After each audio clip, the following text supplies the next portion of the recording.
Good afternoon, thanks for coming. My name's Brooman, I'm CEO at Vanti, and I'm here to talk to you today about why I feel we've reached the limit in terms of what's possible in implementing technology within smart and intelligent buildings.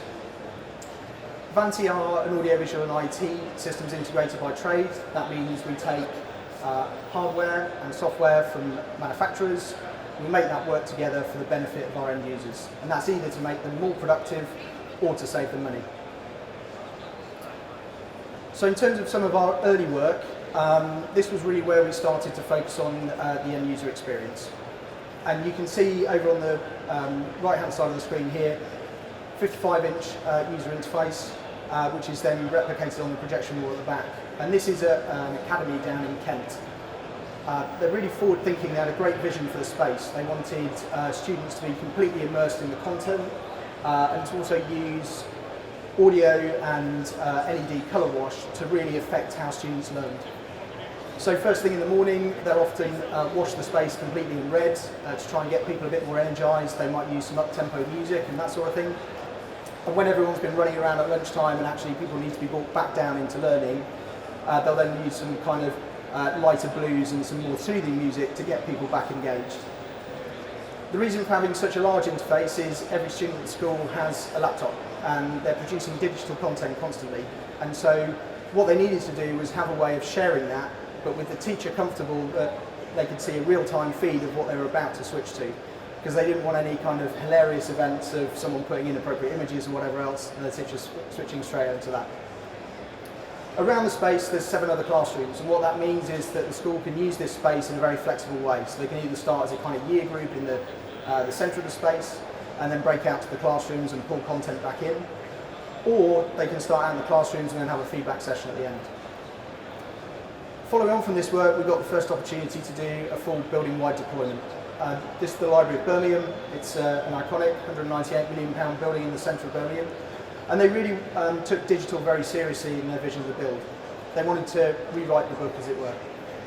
And we had the opportunity to do every bit of digital technology in the space, with the exception of anything that's a kind of standard PC workstation.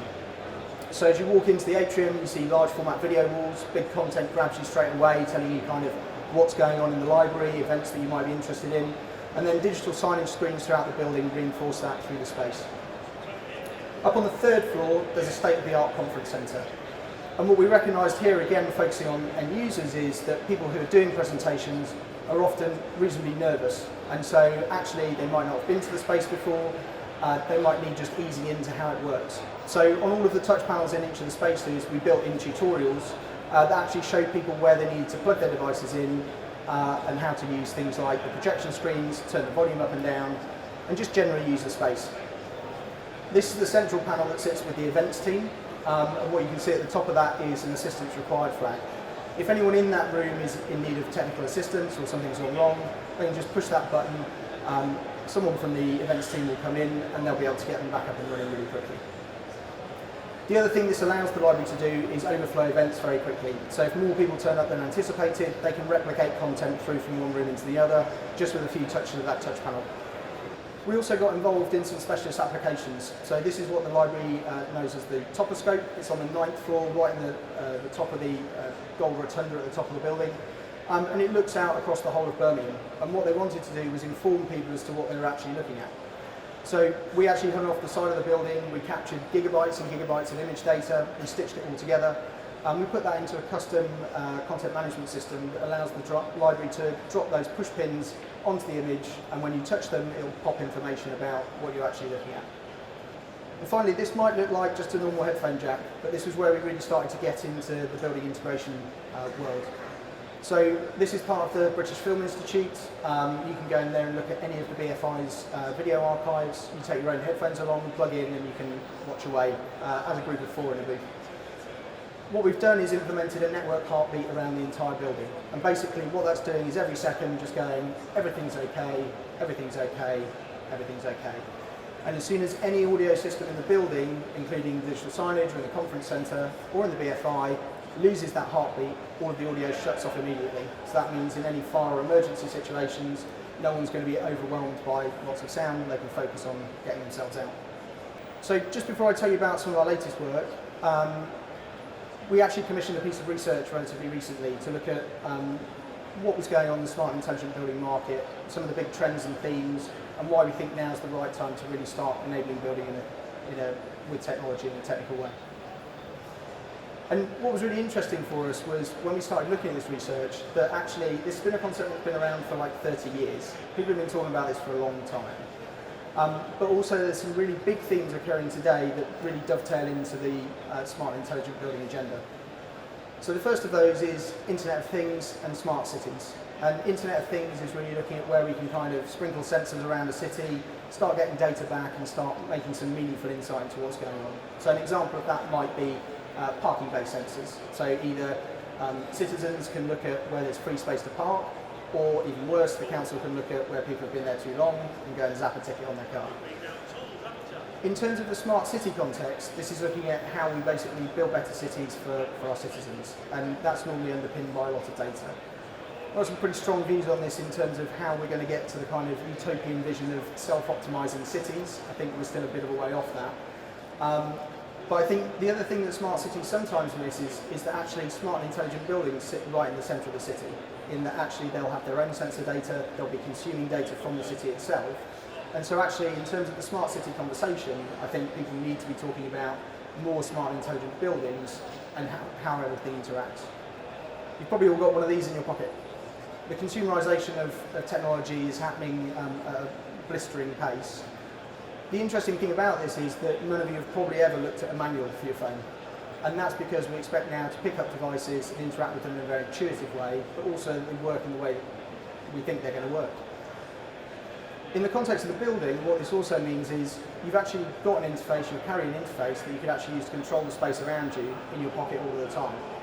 And the Edge in Amsterdam, a building that's just opened with Deloitte as a tenant, an anchor tenant, has actually switched to using mobile interfaces rather than very expensive control panel, touch panel interfaces in every space. The other trend that we're really excited about is BIM, or Building Information Modelling.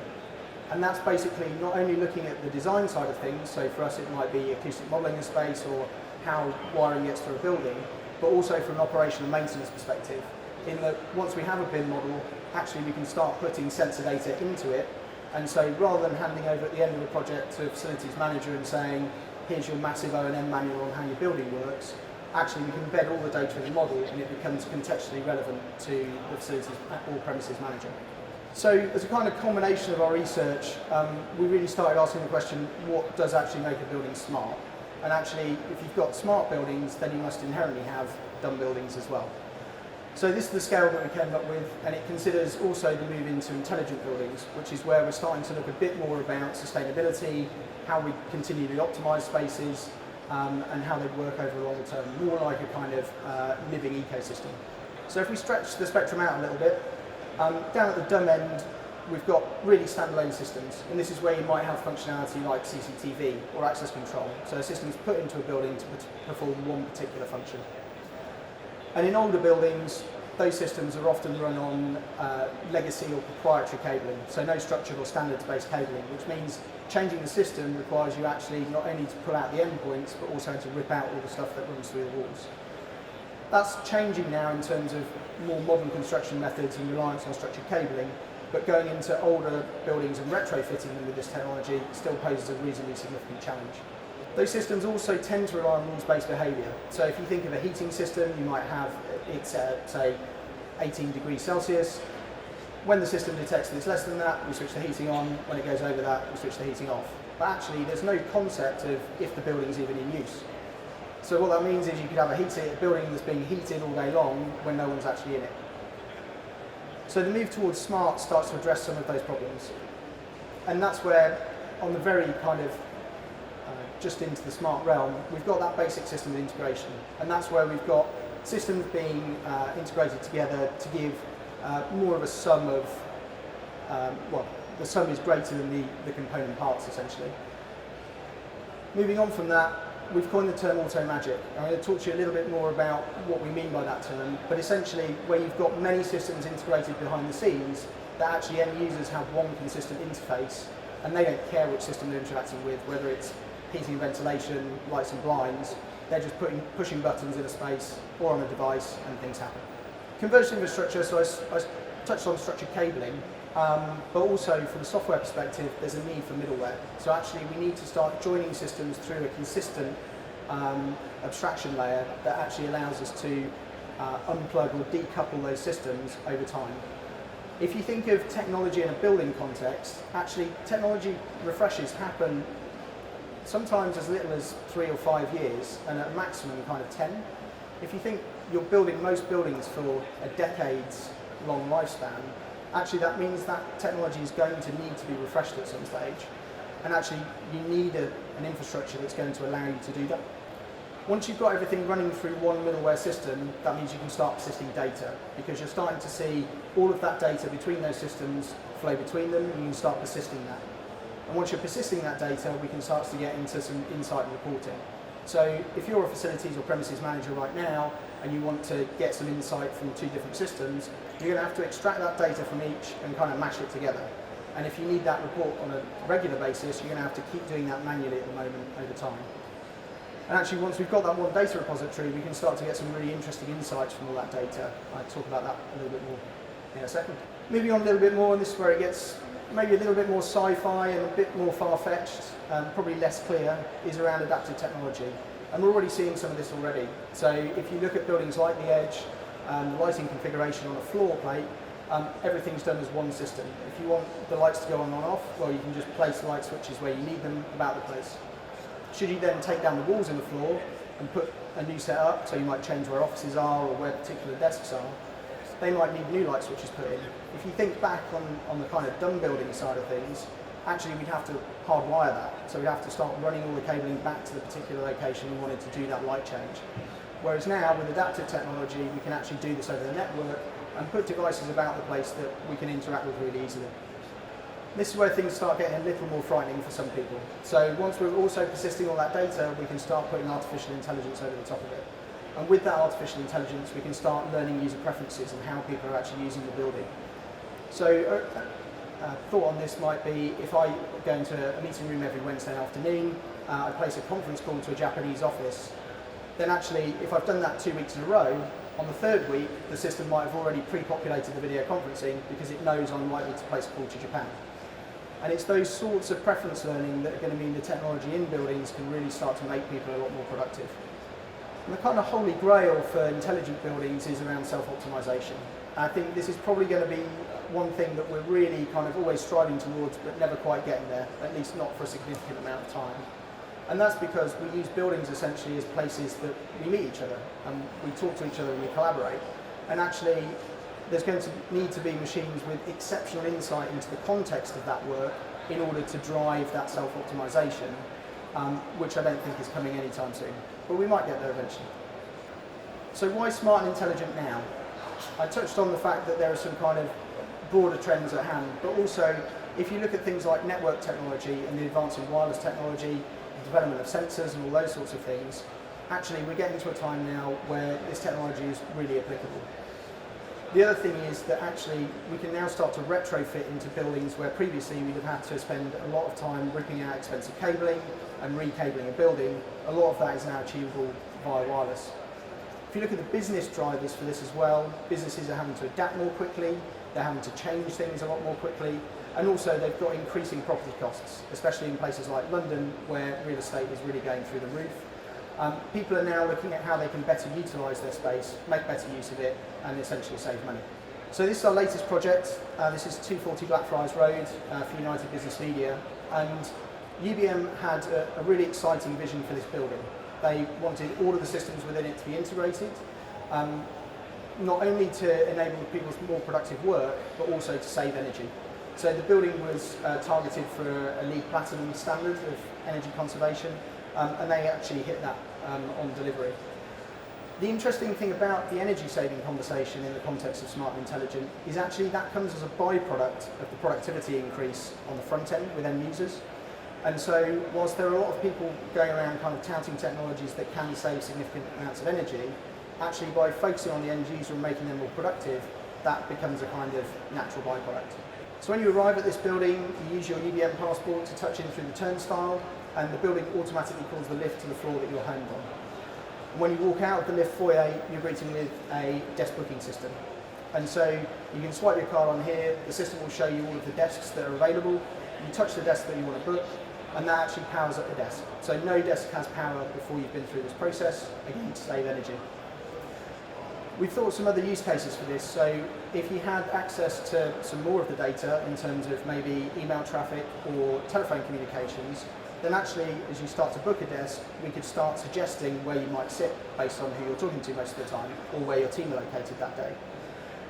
And whilst this moves into the realm of kind of Big Brother and data privacy, the recent study at the Edge was that although they had opt-out clauses for people tracking within the building, only a very small percentage of people actually opted out, and that was because they saw the increase in functionality of being able to find people during the day. Everyone's probably had a nightmare story about meeting rooms, whether that's technology not working in them, double bookings, or them not being in the state that they think they should be when they arrive. UBM spent a lot of time looking at this, and the meeting room booking system they actually selected works on requirements rather than allowing you to book any room. So what that gets away from is people taking a room that maybe houses 20 people and putting 3 people in it, and moves it to something that allows them to much better utilise their space. So it starts with what the requirements are. So how many people are going to be in your meeting? Do you need video conferencing? Do you need collaboration tools? And once you've got that, it'll book that room on that basis.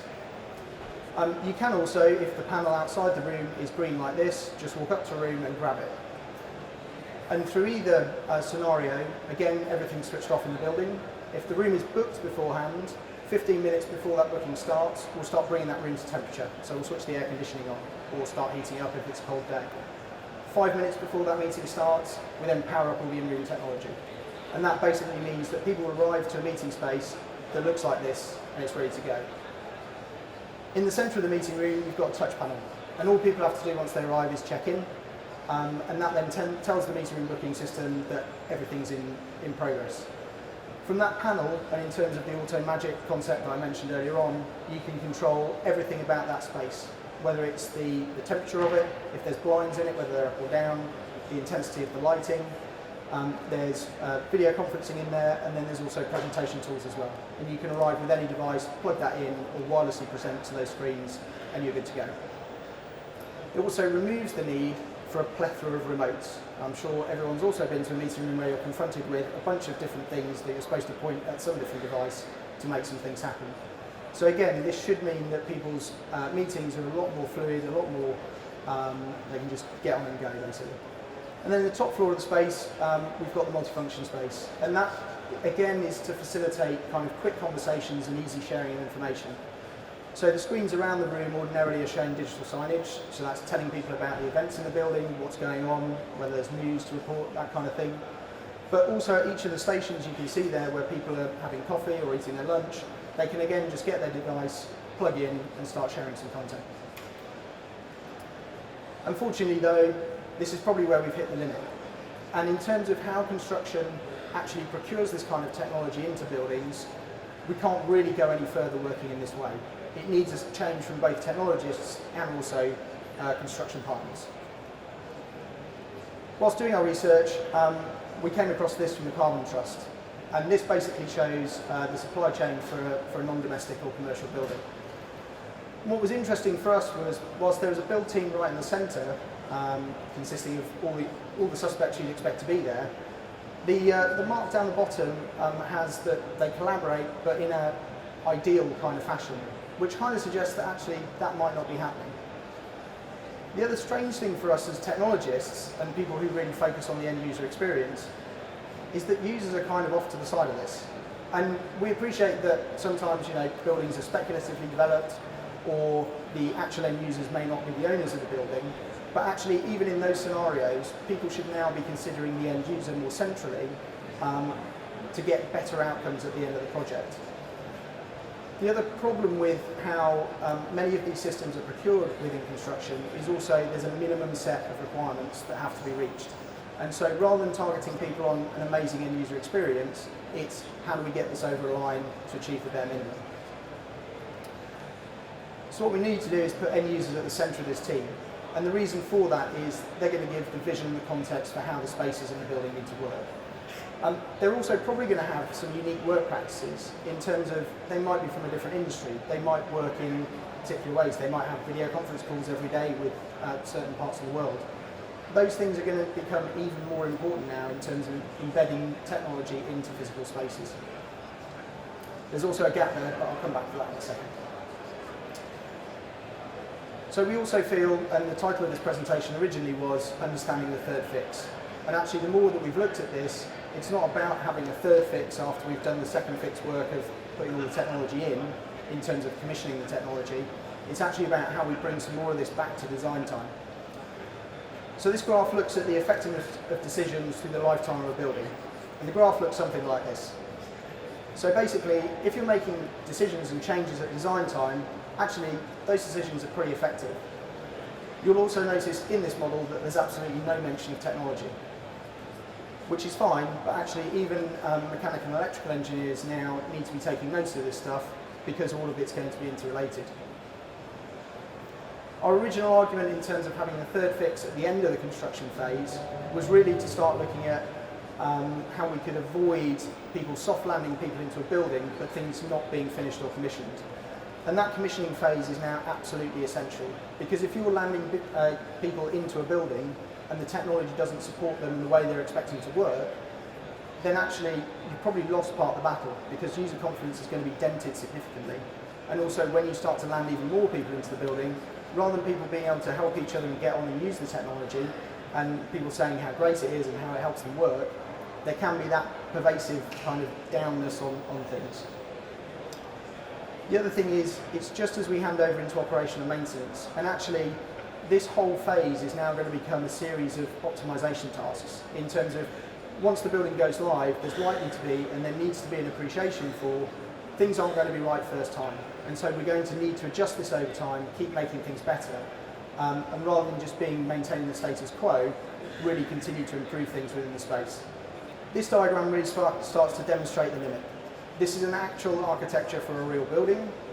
Each of those circles represents a system in that building, and that could be CCTV, access control, meeting room booking systems.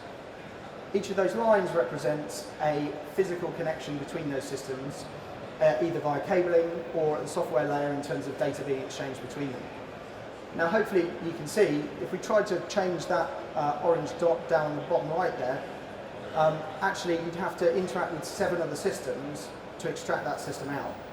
And in terms of what I was saying earlier is, technology in buildings and technology generally is not going to be built to last to maintain the life of the building. So that orange dot at some stage is going to need to be changed. And in terms of that change, doing it late in the day or when the building's live, it becomes very difficult if it's very complex to do so. It also creates an exponential problem. Hopefully you can see that's pretty messy. And so as we start adding even more systems into that, actually the complexity increases probably exponentially. It means it becomes very difficult to maintain, it also becomes very difficult to secure and keep secure over time. So our proposition is to introduce proper technical architecture for smart and intelligent buildings. And hopefully you can already see that this is a lot neater. Each of those systems can now be decoupled from that central abstraction layer, and as long as the new system is going to give the same level of service and functionality, all of those other systems can properly interact with it. As I mentioned earlier on, having that abstraction layer there also means we can start persisting that data. And until we get to this stage and we can start getting data into a single repository, actually we're not going to be able to continue on the journey towards intelligent building. So this is the dream team. So still with end users at the centre, but now introducing technical architects alongside this team as they're designing a building. And the reason for that, based on the previous diagrams, is getting that system interoperability in there, making sure everything's going to work together. You can't leave a number of different stakeholders and different groups all to rely on each other to try and work out how all this stuff is going to work together. And what you need to do with that is introduce proper data architecture. So looking at the stewardship of data, who's going to be the master record for things like people data or meeting room booking data. Also looking at security. You've probably all got a friend who's telling you every 5 seconds that you're going to be hacked, or you've probably seen the example of a Jeep being shut down on the highway the other day via 3G. Security is a real big problem now.